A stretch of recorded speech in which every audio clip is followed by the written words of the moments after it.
좋으신 주님의 은혜가 오늘 이 시간도 우리 모든 교우들과 함께 하시기를 바랍니다. 오늘 우리가 함께 나누실 하나님 말씀은 에스겔 45장의 말씀입니다. 선지자 에스겔의 메시지는 바벨론의 포로로 끌려간 이스라엘 백성들의 질문에서 비롯된다라고 할 수 있습니다. 즉, 포로된 이스라엘 백성들은 하나님의 도성인 예루살렘 성이 함락되고 성전마저 파괴되자 정신적인 공황 상태에 빠졌습니다. 그들은 과연 하나님의 백성이 이방인의 발에 짓밟힐 수 있는 것인지, 그렇다면 하나님께서는 이스라엘 백성들과 함께 하시는 것인지, 그리고 이스라엘은 회복될 수 있을 것인지에 대한 질문들을 하지 않을 수 없었습니다. 이러한 질문들에 대해 하나님은 에스겔을 통해 회복된 성전의 완성을 보여주셨습니다. 그런데 에스겔 40장 이하에 기록된 성전의 모습은 마치 손에 잡힐 듯이 생생합니다. 이것은 하나님께서 끝내 이루시고야 말 구원의 역사가 그만큼 확실함을 말해주고 있습니다.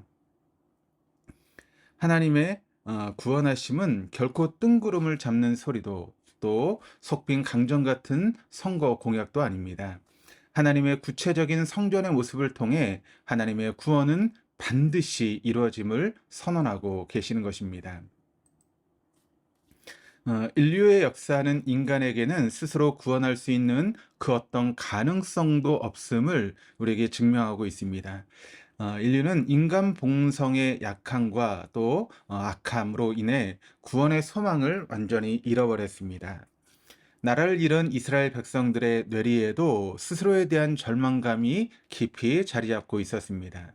그들은 전쟁으로 성전이 파괴되고 또 삶의 터전을 송두리째 짓밟혀야 했습니다. 그 과정에서 수많은 생명들이 처참하게 죽임을 당했고 또 남은 백성들은 노예가 되어 이방인의 땅에 끌려가야 했습니다. 이들에게 구원의 소망이 있을 리 없습니다.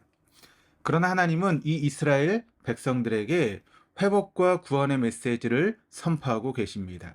선지자를 통해 주시는 하나님의 말씀이 소망의 근거가 될 수 있는 것은 하나님께서는 약속을 반드시 지키시는 분이시기 때문입니다.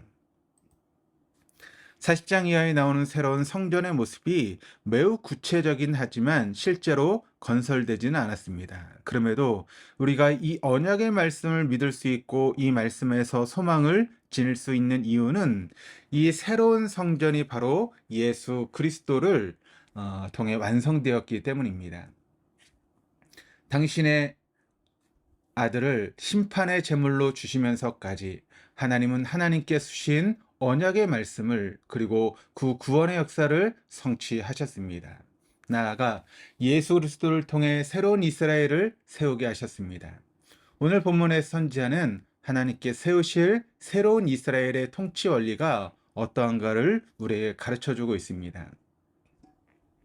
1절 말씀 이렇게 기록을 합니다. 너희는 제비 뽑아 땅을 나누어 기업으로 삼을 때에 한 구역을 거룩한 땅으로 삼아 여호와께 예물로 드릴지니 그 길이는 25,000척이요 너비는 10,000척이라. 그 구역 안 전부가 거룩하리라. 하나님 나라의 가장 큰 통치 원리는 공평입니다. 오늘날 우리 사회가 공정하다라고 믿는 사람들은 거의 없습니다. 시대를 막론하고 사회의 공정함은 힘을 가진 자들에 의해서 약탈되고 무너져 왔습니다. 이 지구상에 굶주려 죽는 사람들이 끊이지 않는 것은 결코 양식이 부족해서가 아닙니다. 인류가 생산해내는 양식이 골고루 분배되지 않았기 때문입니다. 지구 어디에서는 쌀 한 톨 빵 한 조각이 없어서 어린 생명이 죽어가고 있는 반면에 어디에서는 양식이 썩어 버려지고 있습니다. 이러한 인간 탐욕의 속성을 잘 알고 계시기에 하나님은 당신의 백성들에게 가지고 있는 것을 잘 나누게 하셨습니다. 잘 나누는 것, 이것이 하나님 나라의 통치 원리입니다. 가진 것을 잘 나누기 위해서 하나님께서 제시하신 방법은 바로 제비 뽑기입니다. 언뜻 보면 제비 뽑기는 매우 비합리적인 분배의 원리처럼 보입니다. 그러나 이것은 모든 사람들이 동일한 출발 선상에서 시작할 수 있도록 보장해주는 사회적인 제도입니다.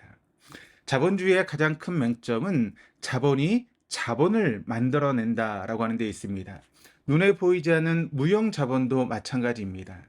동일선상에서 출발한다 할지라도 개인의 능력이나 성실에 따라서 부의 축적 정도는 차이가 나기 마련입니다.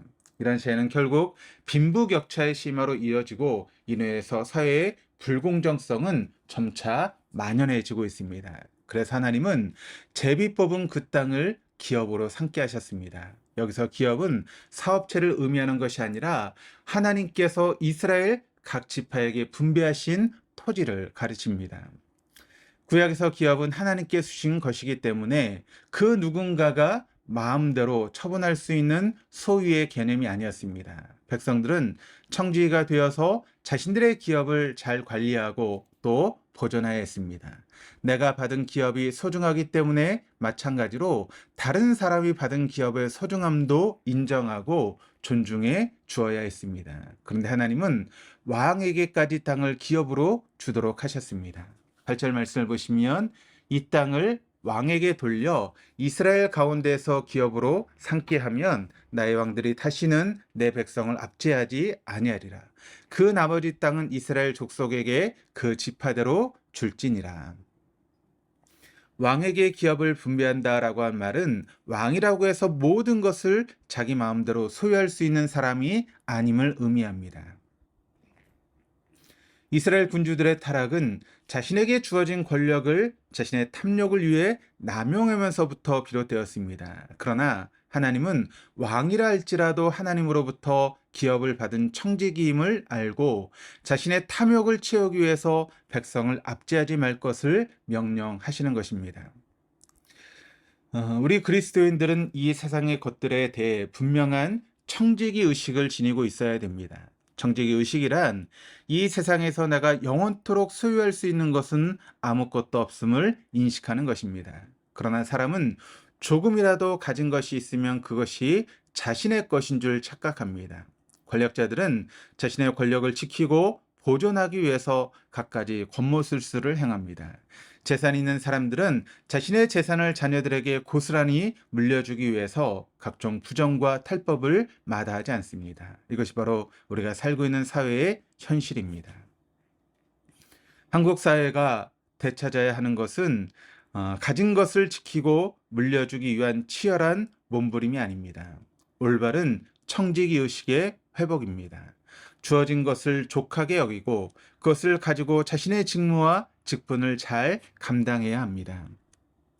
그리고 난 후 그것을 통해 누리는 모든 것을 특권으로 삼지 말아야 됩니다. 이러한 청지기 의식이 없다면 우리 사회에 만연해 있는 부정과 부패는 결코 뿌리 뽑히지 않을 것입니다.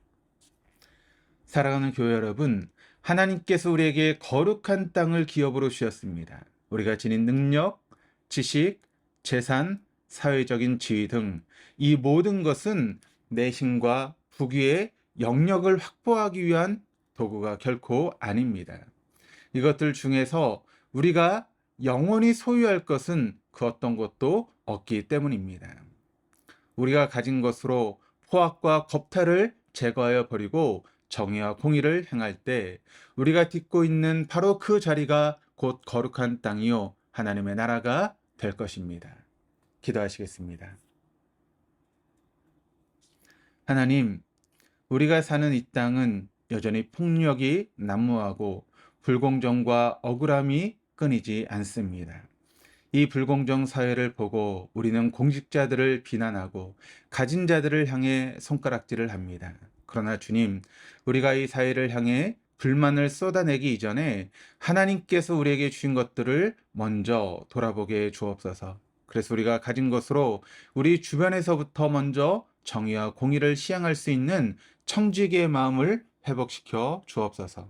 나아가 이 땅에 사는 동안 영원히 소유할 수 없는 것들이 아닌 영원한 하나님 나라를 우리의 마음에 품게 하옵소서. 하나님 나라를 향한 소망이 오늘 하루의 삶 속에도 충만하게 하여 주옵소서. 감사드리며 예수 그리스도 이름으로 기도드립니다. 아멘.